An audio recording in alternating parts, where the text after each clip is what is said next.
Hey everybody, it is Brian Shannon here from AlphaTrends.net. Today is Friday, the 18th of December, 2015, and the market's finished with some pretty good losses here this week. And as it says on this, the numbers do not include dividends. So, for instance, today the dividend was paid on the S&P 500, the SPY of $1.21. So, not as bad as maybe these numbers represent, but still, we are down year to date in the S&P 500 and the Russell 2000, and oil continues to get decimated, down 47% year to date.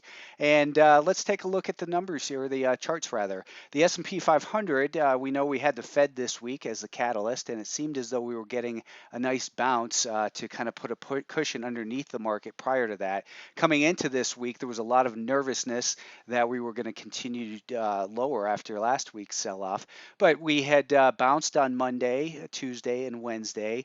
Thursday, of course, was the Fed meeting, and then we, sold off on that day as well as today. So what I have on here, this purple line represents the volume-weighted average price from the August low. So we're right on that number. We're also right on the low from last week, and right now we've got to look at this market as guilty till proven innocent on the intermediate term time frame, because we're seeing that the attempt to move higher here failed, and we are below a declining 5-day moving average now. So the S&P 500 remains tricky. When we look at the weekly time frame, it's pretty ugly looking, really. And one thing I wanted to point out, we hear about the death cross, and then we hear about the what they call the golden cross. The golden cross is when the 50-day moving average crosses up through the 200-day moving average. A death cross, so-called death cross, is supposed to be bearish for the market, and that occurs when the 50-day moving average declines down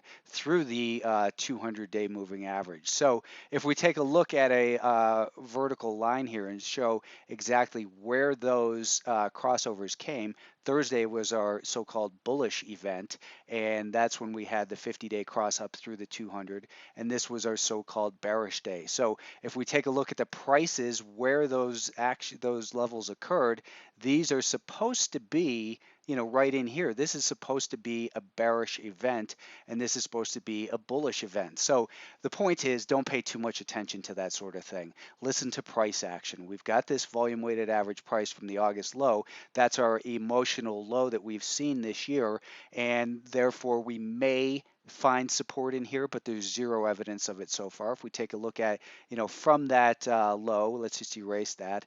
We'll erase all these lines. From that low in August up to the recent high, we've come down to 50%, I'm sorry, 38.2% retracement. A 50% retracement would put us down near about 190, just under 198. So we've got a lot of indecision here that the weekly time frame is starting to look a little bit uglier. If it cannot get back above this little area right here, then we've got this prior support in here, which is likely to become resistance, and that could set up something pretty negative going into next year. So we've really got to be aware that this band of resistance has the potential to hurt this market, and it's going to need to get back above, I think, pretty quickly, back above 202 to 204, really. Back up in there makes it a little bit more neutral, but now we have that 50-day moving average declining, and of course we've got a declining 100, 150, and 200-day moving average. So it's very difficult to make a bullish case for this market in here.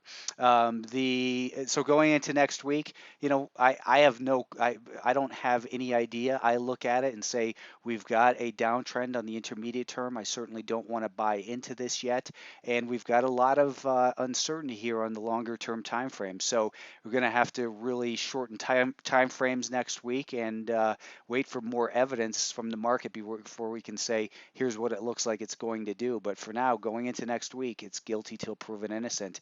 The Nasdaq came down to its volume weighted average price from the September low and broke that today, but you can see that we have this prior band of support right in here, or what's been a band of support recently. It still has the potential to hold as support, but right now it's a potential level because because when we look, for instance, at a 10-minute time frame, there is absolutely zero evidence that the buyers are in fact coming in here to buy this market and offer that support. So it's guilty till proven innocent for now, and if it can stabilize and then maybe show us some evidence that the buyers are coming back in, then perhaps we look at this and look for the potential of a recovery. But the volume weighted average price from the August low in here is a little bit lower, down at 101.70. Oh, I'm sorry, 107.50-ish. So and that's been an important level as well. It wouldn't surprise me to see it come back down towards that level in the Nasdaq. So you've got to be extremely defensive here.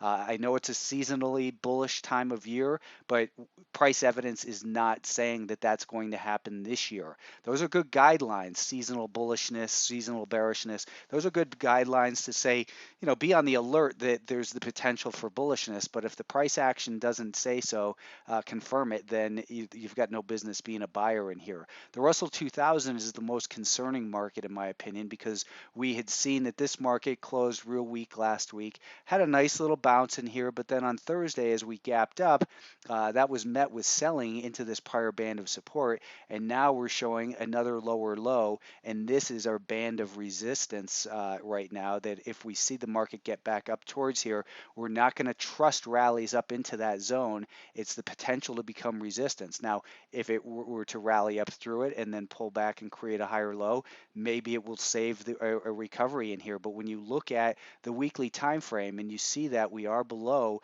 the declining 20, 30, and 40-week moving average, we're below the 50-day moving average as well, it just does not look like a market that's poised to rally here by any means.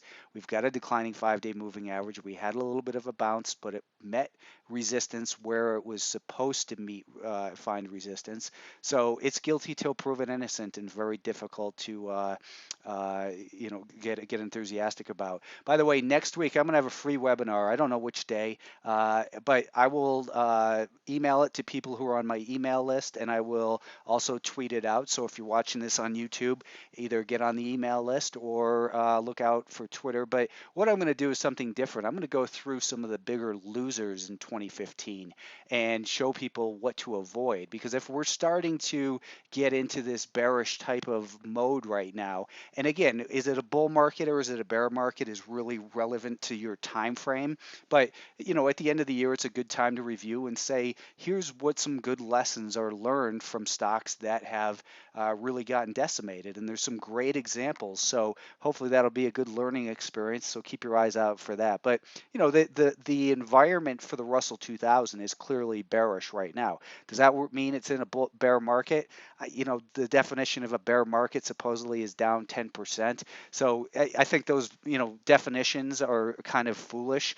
The path of least resistance in the Russell 2000 is lower. So we're in a bearish environment. That's what makes sense to me. The semiconductors are still, they're holding up in here. This is the kind of the band of support and resistance that we've seen for it recently. Next week, if this market is going to hold, we want to see 53 be the key area where it finds support on this little pullback. So looking at this, though, there's no reason to be a buyer. In fact, yesterday we made a higher high above the 5-day moving average, but the direction of the 5-day moving average was lower, so we knew not to trust that. So this market is in pullback mode as well. Let's see if 53 does find support. The biotechs, as I told subscribers on Monday, we had a great trade in the biotechs short. We shorted them right here, and we covered as it rallied back up for a day trade. And then I said to subscribers, be aware that this has the potential of a failed move, fast move. So for instance, we saw the break here of this range, and we looked at when it failed there, we said, okay, well, now here's the potential, and it did in fact occur, that from that failed breakout came a fast move lower. And then on Monday I said, well, this breakdown kind of failed because it got back up into this range. So now we're going to look for the potential of a fast move in the opposite direction. And that's what we got here. So you've got to be very careful about getting involved, bullish or bearish, after a move has already occurred. So after a move from 310 to 340 to buy that breakout, where has it come from is what you have to ask yourself. When it drops from 340 down to 320, if you get bearish and stay bearish, if you get bearish, great little day trade in there for 6 points or whatever. But if you stay bearish and you're not able to admit you're wrong or take your profits, then it could be very damaging to you. Anyways, if we take a look at the biotechs realistically, this is kind of the band of support and resistance that we're in right now, and we're pretty much in the midpoint of that. So I look at the biotechs as more of a neutral group. They're trying to gain their footing after breaking that trend line. We've got a rising 50-day moving average, but there's no direction that is prevailing right now. If we look at the weekly time frame, so when we have a neutral environment, we look to a bigger time frame and say, this has the potential for bigger trouble. So let's just be very cautious in regards to the biotechs.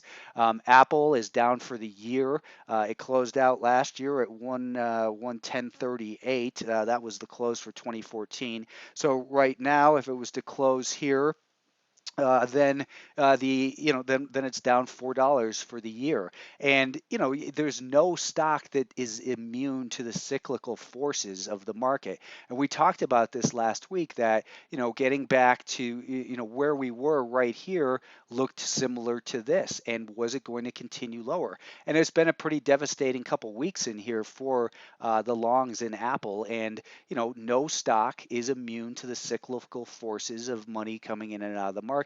We broke through the volume weighted average price from the August low, and I think that's why we got the kind of capitulation we saw this week. Going forward into next week, it's probably due for a bounce at some point, perhaps down here near 105 at the 61.8% retracement of the August low to the recent high.